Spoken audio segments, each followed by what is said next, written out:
lot of questions. I think there are a lot of questions. Yes, Akash, quickly. You haven't been kind actually to Mahua when you're saying that she hasn't come from anywhere, you know. Yeah. Vice President JP Morgan, not anywhere. Okay, I wasn't going to ask you this question, but perhaps it was needled when you talked about wishy-washy faces at the end of your speech. Very inspired speech, speak very well. Like Derek also, great speakers in Trinamool Congress. We were very, very happy when Mamata came into power. Journalists were reporting and everybody had a smile on their face, and there was good reason for that. Chitro there on the camera, along with me in Lalgarh, we were chased down the road like dogs because we were filming these cops who were trying to beat up these villagers, and we managed to catch that on film, and we were chased down. I got a few, he couldn't move his arm for 3 days. That was the reality of the left before Mamata stormed into power. We were very happy. But 45 or I think 43 days from now, you'll be 2 years into power. My question to you, and perhaps with your corporate background here, my question to you is that I take all the points that you're saying, but the wishy-washy faces perhaps is because 2 years down the line, the question would be asked, what happened to the promises that were made? What happened to the promise of Poriborton that was made? I am not talking about cartoons, I am not talking about the media, I am not talking about the election commission. What would you go to the people of West Bengal and say, these 3 points have been achieved in last 2 years, and if it hasn't been, what has stopped it? I think Akash,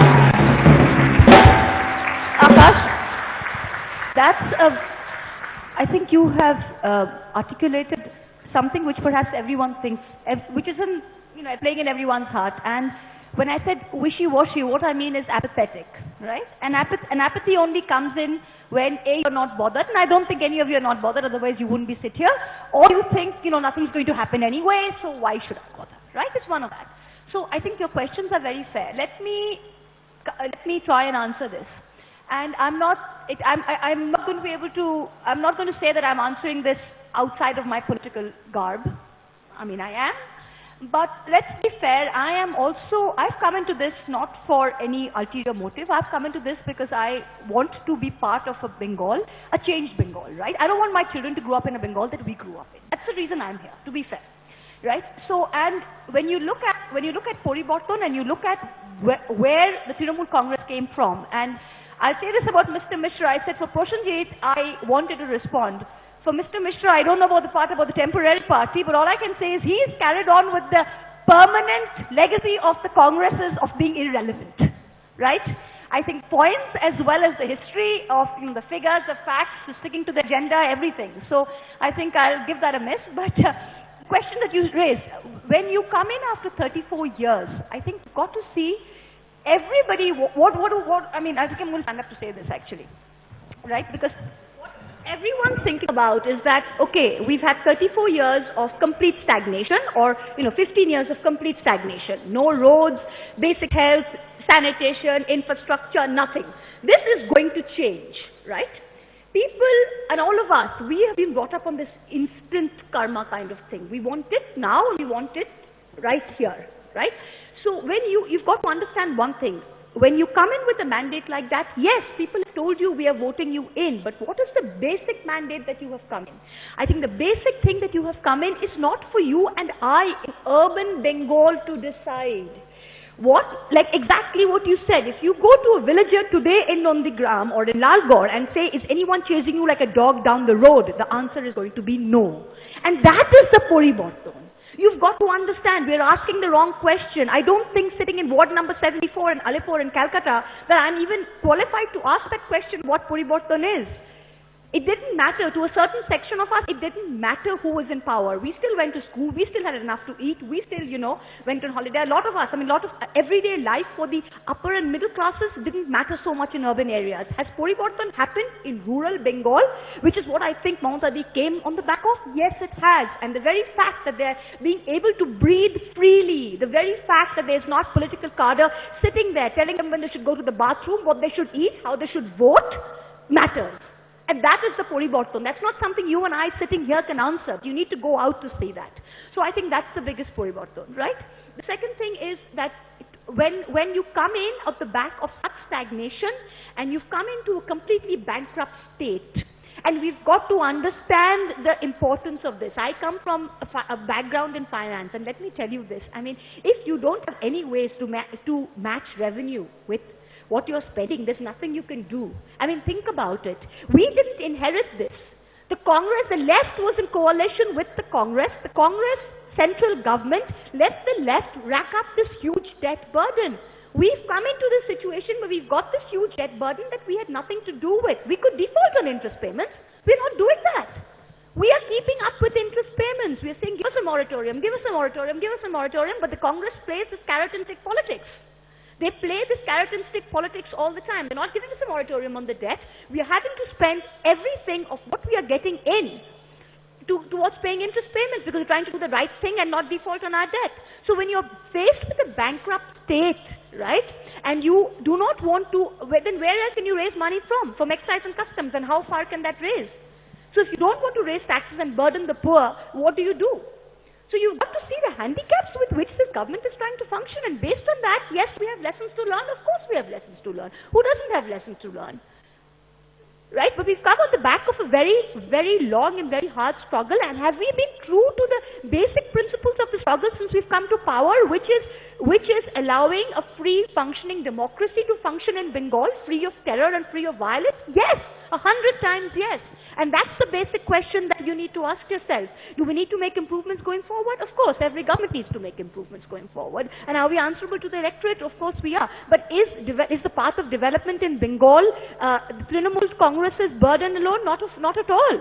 Because we have inherited this debt burden and we have no way out of this right now unless the center helps us out. We can't have a mint in our backyard printing notes. Well, what do you do? What do you do? Okay, answer me. I mean, there is no answer to this, right? So we need to think about give up power. More, I think Prasenjit and Dr. Mishra would like to respond to that. I just want to make a very brief observation. You see, you haven't answered his question, and that is the problem. No, I will. Sorry, if I haven't, I want to do that. Maybe I haven't. I'm sorry. Just allow me a few sentences. Sure. See, he asked you, name two, three good things that you have done. Oh, sorry. Okay. You had to go into a harangue against the left. Why do you wonder why people are not? Because okay. Listen, I haven't finished. You spoke for a long time. Hear me out. I hear you. You see, that is the problem with your party and your chief minister. That let's not get personal, Prasenjit. Let's not get personal. Let's talk about the party. You are yet to realize that now you are in power. You are no longer the opposition. You know, when you are in the opposition, West Bengal is for the left, floods are for the left, malaria is for the left, famine is for the left, everything, natural calamities are for the left. Now you can't do that when you are in power. Now you have to say why you are not being able to raise taxes, why the situation in agriculture is not improving, why the infrastructure is not improving, why the schools and hospitals are not improving. You are denying accountability by continuing your anti-left campaign even after being 2 years in power. That is height of irresponsibility. Okay, let me answer that. Let me answer that. I think I did answer Akash's question. He ended with saying name 3 things, and I'm sorry I didn't come to that. I will get to 3 things. His basic question was that you came on the back of this massive Poriborton, and, you know, why is there a sense of apathy? And I think it is very necessary, I don't know if you call it a harangue, or maybe that's just my speaking style, but I think it's very necessary to understand as to why we were where we were. It's very necessary to understand that. We had nothing to do with the debt burden, and you can't do development on thin air. You need money to do that. I think based on what we've done, we have done more development today than you did in 34 years. I mean, I have been going on the roads of Bengal, if you think about just 2009, 2010, before we came into power, and now I think the situation of just the basic state highways has improved to a point. If you look at basic sanitation, you look at National Rural Employment Guarantee Act, which by the way is a central government scheme, but depended on the left on the state government for execution. If you look at all the schemes that we're talking about execution, each of these, and I mean each and every one of these, has improved. It's not something that you can decide sitting in Calcutta, but if you go into the villages, each and every one of them has improved. There are 3 good things we've done. The most important thing is to be able to give the people of rural Bengal free atmosphere, free of terror. And that is no mean achievement. Please hear me loud and clear on this. That is no mean achievement. All right? Number one. Right, okay. The second thing that we've been able to do is actually lay down our priorities, that given that we don't have an enormous amount of money, what are the small schemes that we can instantly get on the road to get done? And in every village, in every sort of block that we've been managed to do, we have got sanitation projects, road projects, employment, as much as possible on the road with the limited resources that we have. There is no denying that. What's the third thing that you want that, you know, I think that's two important things. I can make 2 into 3 and 2 into 4, but if you're thinking of large things, that's what I'm talking about. Question, quickly? Yeah. Constantly talking about the debt burden of the state, but how is it helping to spend millions of rupees on trident lamps and painting the entire city white and blue? Okay. I ask you this, right? We're living every government, every single government, you have X amount of money in your pocket, this government has X amount of money in our pocket. We believe that the city of Calcutta needed whatever needed to be done within the municipality of Calcutta. If that was lights, if that was cleaning up the roads, then we need to do that. Just because we have other things to do doesn't mean that we're not going to do what we need to do. Right? So if we need to do this, we need to do this. Does that mean we're not doing other development? No, it's not. Everyone seems to think that this 15 lakhs or 40 lakhs or whatever it is from trident lamp could have gone to go and feed, 50 million people somewhere. That's not the case. If development in rural Bengal has to happen, then development in rural Bengal is happening. That's not going to, having well-lit streets in Calcutta is going to bring down the crime rate in Calcutta. I mean, everyone's complaining about the design of trident lamps. I mean, get real. There were no lamps before this. Okay, isn't it better to sort of have lamps than argue about the design of the lamps? Manogya, you have a question? My question to Mahua, it's been 1.5 years you were in part with the Congress and UPA too, and you could get as much money as you wanted with the support of the centre. 6 months you've been out of power from UPA too. You've always been cribbing about not getting enough financial aid from the central government despite being a part of it for more than 1.5 years. Yeah. Is it a lacking on the part of Trinamool Congress in trying to get support from centre despite being an ally? And how long will you keep on blaming the left for everything that has been happening in the state, for the 2 lakh crore burden that you have, and also the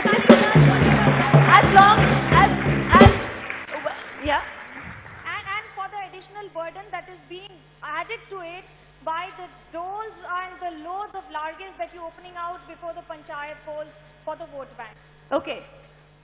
She says, why, when you were part of the central government, right? We were part of the central government. We were part of the central... Hold on. That's fine. I got your question. I'm going to answer it. We were part of the central government. We wanted a stable government at the center. We had 19. We were the largest UPA constituent inside, supporting from the inside, right? We had 19 members of parliament. We had 9 in the Rajya Sabha. We had 19 in the Lok Sabha, right? That's 27. We had 27 members of parliament. It was in the interest of the people of India that we wanted a stable government in the center, that we supported the UPA, right? The UPA, unfortunately, did not live up to any kind of coalition dharma that it had promised us. And we believe that in the end, when we walked out, it was not betraying us, but we think that we would not have been doing right to the people of India had we stayed with the government in the center, which is why we walked out. We walked out on 3 core issues: on price rise, on FDI, and fertilizer price increases, right? So we walked out based on that. When you ask me the question, how long are you going to keep cribbing about the left? Well, if you walk into a household, right, where you've got an alcoholic husband who's beating you every day, and someone asks you, why are you crying every day? Why don't you get on with it? How can you get on with it if you're living with a man who's beating you up every day? So we are like that. Till we can get rid of this debt burden, how can we not talk about it? How can we wish it away? There is no one here who wants to wish it away more than me, but we can't wish it away. You can't wish it away. So as long as we can't wish it away, the answer doesn't lie with us. The left created it, and the center can help solve it. We have unfortunately sitting in the middle with no power to do anything, which is why we have to keep talking about it. Mr. Mishra, can I also? Yeah, and then that's one last question there. Yeah. There are 2 issues I would like to very briefly address.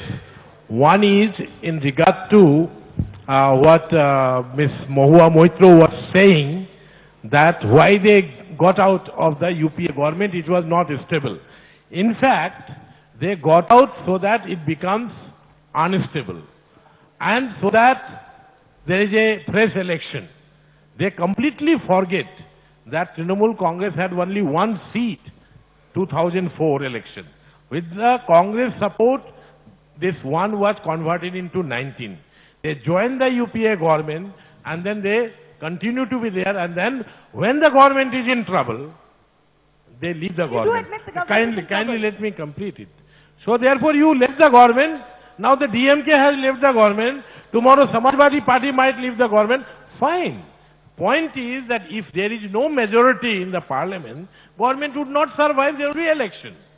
But you have joined hands with the left, you have joined hands with the BJP, they are not interested in bringing a no confidence. In fact, the opposition is having more confidence in the stability of the government than the government itself. Government survives, government will go to the poll. Here I find that many a times Ms. Moitra has spoken about rural areas and rural scenario. Since I go to the rural areas, at least 4 days I spend there. Jadavpur University and the rural areas. Jadavpur University, sorry. Hello. So I divide my time between the two. Sorry, now I teach there. I am professor of international relations there. Some of my students are here. Now, I keep on going and I will list out, and very fast, 11 different areas which the Trinamool Congress is presently using. Anganwadi job. Everywhere they are distributing the form and they are saying that they are going to get jobs.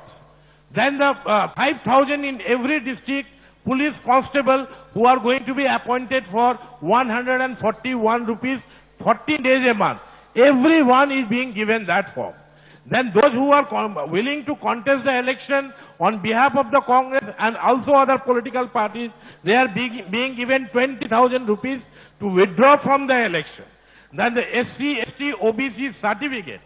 The district administration has decided to issue the certificate only to those who belong to the Trinamool Congress so that 50% of the reservation, reserved seat would not be filled by. One Trinamool member of parliament has told me, I told him that 10,000 seats were left uncontested and the left front had won it in 2003. What is going to be your record? They are saying they are going to beat the record of the left. And that is why Election Commission time and again is asking that let us have paramilitary forces on the day of the filing of the nomination, because the nomination paper is to be filed before the BDO, and Trinamool Congress is afraid of doing that. That is the debate that is going on in this state. Who is afraid of paramilitary forces? Even in the by-election, somebody was talking of Congress being irrelevant. Left front has got 1,60,000 votes. Congress has got 1,59,000 votes. And Trinamool Congress, the ruling party, has got 1,58,000 votes. So who is going to become irrelevant? Time is going to show that.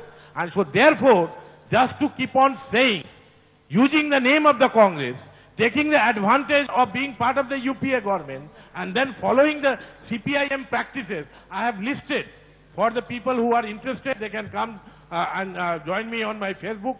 58 different ways by which the Trinamool Congress is following exactly the same pathways as that of the CPIM, including on this matter regarding the election. Now they are saying that Meera Pandey was appointed during the left front time. I am saying even Trinamool Congress was born during the left front time. Okay, I've always wanted to say this. We're all out of time. One last response from Prasenjit. I just wanted to, just briefly respond to both Dr. Mishra and Mahua. See, firstly, Dr. Mishra started his speech by saying that, there are so many splinters within the left and divisions and this, that. I mean, Trinamool, Congress, NCP, the president of India who came out of the Congress and went back, now is the president of India. I think that India is a democracy, ideological, political debates, dissent is a very much a part of it. But what is the difference between the left is that I am from the left, I have issues with the left, but I am not doing what you are doing about, yourself. Where the left, the India is a democracy. Yeah. So, secondly, I think that there is a great need for the central government and for the Congress party to introspect why one after the other your allies are deserting us. Because your central government has become a liability, the elections are coming, nobody wants to be a part of the sinking ship. So if you are saying that, left is to be blamed, Trinamool is to be blamed, we are like this, great sort of sons and daughters of the constitution, no. You have provided the most corrupt government post-independence India has ever seen over the past 50 years. On the center. On that note, we have to end, Prasenjit. Can't I make a last? Okay, absolutely. I don't want to end it on a sour note. Mahua's party is ruling this state.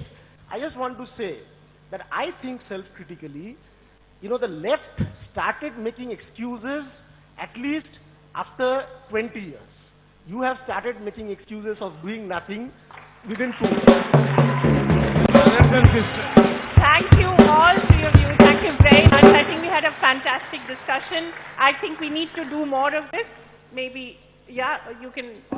Thank you everyone, and a special round of applause for Mahua. She took the toughest questions and she stood up for all of them. Thank you so much.